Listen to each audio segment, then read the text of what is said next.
Nonprofits exist for the greater good, built on dedicated staff members and committed volunteers, fueled by passion, and sustained by the unwavering commitment of those who give their time, energy, and creativity. They're designed to be open to all, welcoming fresh ideas, diverse voices, and collective participation. At least that's the ideal. Yet, within nearly every nonprofit with which I've been associated, and that includes dozens of them across the Midwest over the years, a different reality unfolds behind the scenes. In almost every organization, there existed a small group, a dedicated few who did the heavy lifting, the ones who kept the doors open, the programs running, the fundraising on track, the finances in order. Without them, the organization may have been lost. But here's the paradox. The very people who ensure the nonprofit's survival can also, unintentionally, close its doors to change, to new ideas, and to a commitment to ongoing improvement. Leadership structures can unintentionally create barriers, sometimes without even realizing it. Decisions favor the familiar. New voices struggle to be heard, not due to intentional exclusion, but out of ingrained habit. Power shifts from open dialogue to quiet consolidation. And though nonprofits claim to welcome new leadership, many unknowingly create invisible gatekeeping systems. Systems that control access to influence without ever locking the door outright.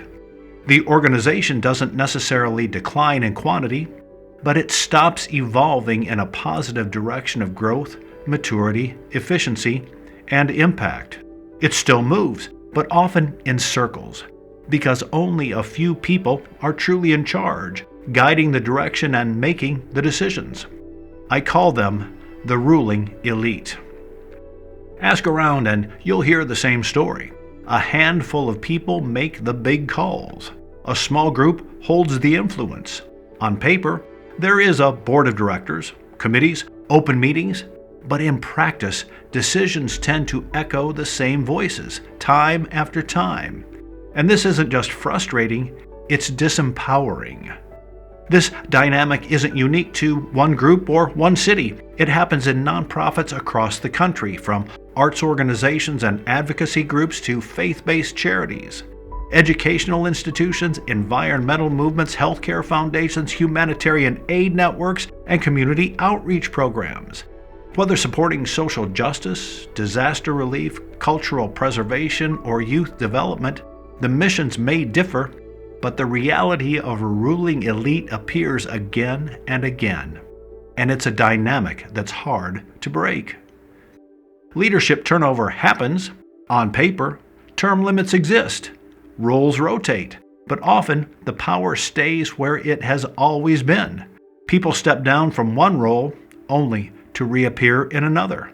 Committee heads shift, but the real decision-making authority stays the same. Titles change, but influence remains. And while this inner circle continues working hard, exhausting themselves to keep everything going, their efforts often preserve the status quo. They confuse busyness for progress, effort for evolution, and motion for momentum. If every decision flows through the same perspectives, if every idea must pass through the same gatekeepers, the organization doesn't move forward, it just spins in place. And at some point, passionate individuals start stepping back. They stop offering ideas. They disengage. And here's where the real damage happens. The ruling elite looks at that disengagement and says, see, people really don't care. They don't want to give of themselves like we do. They don't share the same level of passion that's really needed as we do. But is that really the case? Or are people silencing themselves because they've learned their voices don't matter? It's not apathy keeping people from stepping up. It's the barriers placed in their way. The dismissed ideas, the closed loops, the quiet signals that some voices just won't be heard. But leadership and membership isn't just about preserving, it's about adapting. And adaptation requires more than repetition. It requires inclusion. Here's a little gem I put to doctoral students I used to teach, and I now give to you to take heed. Most members can carry out their roles without much guidance at all from leadership, but a leader cannot lead without members willing to follow. But it doesn't have to stay this way. Nonprofits thrive when leadership is truly shared and collaborative. But breaking the dynamic of the ruling elite requires intentional, deliberate action to occur. So, here are some things to keep in mind. First, recognize the pattern. Have you seen the structure in your own organization, the ruling elite? Well, naming the issue of concentrated influence is the first step to addressing it. And then, building transparency, ensuring that decisions are made openly and inclusively, not just through formal votes brought to the table by members of the ruling elite for rubber stamping by the board, but through real dialogue, through participation in discovery, exploration, and decision-making. Then creating true turnover, shifting influence, and changing people, not just titles. Fostering accountability, replacing the illusion that only a few can lead with a culture that values shared responsibility.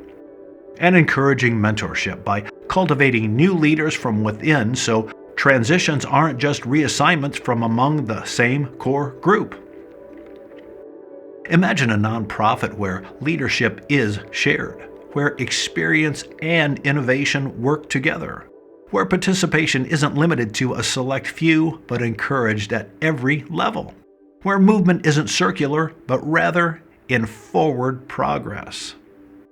But change doesn't happen just by identifying a problem. It takes a plan to challenge and overcome that problem. So, in a succession of steps, let's take a look at how you can respond. First, again, step one is exposing the loop. Name the cycle, not as an attack, but as a lens. The ruling elite often don't see themselves that way. They truly believe they're keeping the organization afloat, making necessary sacrifices, and that most staff members and volunteers are perfectly content with the system as is. The first step is dialogue, not rebellion. It's critical that members of the ruling elite understand that no one is questioning their dedication. No one is denying their energy and effort. No one is unappreciative of their commitment. What's being questioned, however, is whether leadership truly reflects collective engagement or whether it's unknowingly reinforcing a cycle that keeps things the same by keeping the ruling elite holding all the power. Step two. Understand that one voice won't shift the culture. You've got to build a coalition. It takes a collective, a blending of longtime members and fresh faces, all committed to reform and change. The next step is to propose structured change. Don't just call for inclusion, define it. A vague request will be dismissed. Offer a roadmap, enforceable term limits, public decision-making processes, mentorship pipelines, planned succession of new people, and new ideas. The next step is to anticipate resistance. Change feels threatening to those with power. They may argue that things are just fine, that's normal. The key is addressing fear with clarity and showing how shared leadership strengthens the mission. And start with small wins. Radical change can falter, but visible, meaningful shifts, more transparency, rotating leadership, expanded participation, all contribute to building momentum. Every small win proves that a truly inclusive organization isn't just possible, it's powerful. Nonprofits are about mission, about service, and about people. And every organization also tells a story. The question is, who gets to write that story? Who gets to tell that story? And who benefits from that story? Because the story of your nonprofit should never be shaped by just one voice or a select few. It should reflect the full chorus of all those who give, serve, and care. And now, at this very moment, is the time for every voice to rise up and truly be heard.